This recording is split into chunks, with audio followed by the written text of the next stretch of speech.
ഇറാനിലേക്ക് നിരവധി യുദ്ധവിമാനങ്ങളും മിസൈലുകളും ഡ്രോണുകളും ഒക്കെ ഉപയോഗിച്ച് അമേരിക്കയും ഇസ്രയേലും തടസ്സമില്ലാതെ ആക്രമണം നടത്തുകയാണ്. എന്നാൽ ഇവയെ ഫലപ്രദമായി ചെറുക്കാൻ ഇറാന്റെ പ്രതിരോധ സംവിധാനങ്ങൾക്ക് സാധിച്ചിട്ടില്ല എന്നാണ് റിപ്പോർട്ടുകൾ. അമേരിക്കയും ഇസ്രയേലും നടത്തിയ ആക്രമണങ്ങളെ പ്രതിരോധിക്കാൻ ഇറാന്റെ കൈവശം ഉള്ളത് ചൈനീസ് നിർമ്മിത വ്യോമ പ്രതിരോധ സംവിധാനങ്ങളാണ്. എന്നാൽ ഈ ചൈനീസ് സംവിധാനങ്ങൾ പൂർണ്ണമായും പരാജയപ്പെടുന്നു എന്നാണ് റിപ്പോർട്ടുകൾ പറയുന്നത്. ചൈനയിൽ നിന്ന് സ്വന്തമാക്കിയ HQ-9B എന്ന വ്യോമ പ്രതിരോധ സംവിധാനങ്ങളും പഴയ സോവിയറ്റ് യൂണിയൻ കാലഘട്ടത്തിലെ പ്രതിരോധ സംവിധാനങ്ങളെ ഉപയോഗിച്ചുകൊണ്ട് സ്വന്തമായി വികസിപ്പിച്ചെടുത്ത സംവിധാനങ്ങളുമായിരുന്നു ഇറാന്റെ പക്കൽ ഉണ്ടായിരുന്നത്. ഇറാന്റെ വ്യോമ പ്രതിരോധത്തിന്റെ നട്ടെല്ലായിരുന്നു HQ-9B എന്ന് തന്നെ പറയാം. എന്നാൽ അമേരിക്കയുടെയും ഇസ്രയേലിന്റെയും അത്യാധുനിക സ്റ്റെൽത്ത് വിമാനങ്ങളെയും നവീകരിച്ച ക്രൂയിസ് മിസൈലുകളെയും നേരിടുന്നതിൽ ചൈനീസ് സാങ്കേതിക വിദ്യ അമ്പെ പരാജയപ്പെടുകയായിരുന്നു. തങ്ങളുടെ ആണവ കേന്ദ്രങ്ങൾ സംരക്ഷിക്കുന്നതിന് 2025 ജൂലൈയിൽ ഇറാൻ ചൈനയിൽ നിന്ന് വാങ്ങിയതായിരുന്നു ഈ സംവിധാനങ്ങൾ. എന്നാൽ ടെഹ്റാനിലെയും നതാൻസിലെയും പ്രധാന കേന്ദ്രങ്ങളെ സംരക്ഷിക്കാൻ ഇവയ്ക്ക് സാധിച്ചില്ല എന്നതും അവർക്ക് തിരിച്ചടിയായി. ഇത് മൂന്നാം തവണയാണ് ചൈനീസ് പ്രതിരോധ സംവിധാനങ്ങൾ സമാനമായ രീതിയിൽ പരാജയപ്പെടുന്നത്. നേരത്തെ 2025 മെയ് 7-ന്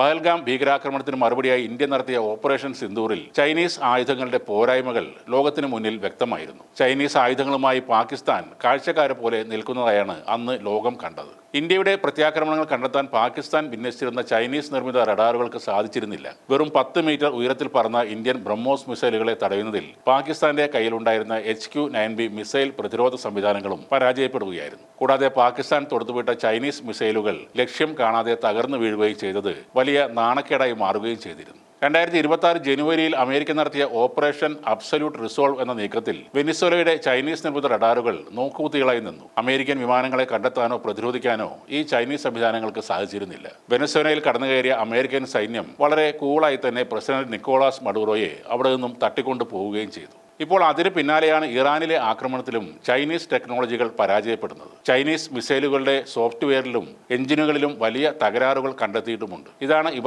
പരാജയപ്പെടുന്നതിന് പ്രധാന കാരണമെന്നാണ് വിദഗ്ധർ പറയുന്നത്. വ്യത്യസ്ത പ്രതിരോധ സംവിധാനങ്ങളെ ഒന്നിച്ച് പ്രവർത്തിപ്പിക്കുന്നതിൽ ചൈനീസ് സാങ്കേതികവിദ്യ പിന്നിലാണെന്ന് ചില റിപ്പോർട്ടുകൾ പറയുന്നു. ലോകത്തിലെ ഏറ്റവും വലിയ മൂന്നാമത്തെ ആയുധ കയറ്റുമതിക്കാരായ ചൈനക്ക് യഥാർത്ഥ യുദ്ധഭൂമിയിലെ ഈ പരാജയങ്ങൾ ആഗോള ആയുധ വിപണിയിൽ വലിയ തിരിച്ചടിയായി മാറും. പരസ്യങ്ങളിൽ പറയുന്ന കഴിവുകൾ ഒന്നും തന്നെ ചൈനീസ് ആയുധങ്ങൾക്കില്ലെന്ന് തെളിയിക്കപ്പെട്ടതോടെ പല രാജ്യങ്ങളും തങ്ങളുടെ പ്രതിരോധ നിക്ഷേപങ്ങളെക്കുറിച്ച് മാറ്റി ചിന്തിക്കുകയാണ്. കുറഞ്ഞ വിലയിൽ വിപണനം നടത്തുന്ന ചൈനീസ് ആയുധങ്ങൾ പ്രകടനത്തിന്റെ കാര്യത്തിലും കുറഞ്ഞ നിലവാരമാണ് കാഴ്ചവെക്കുന്നത്.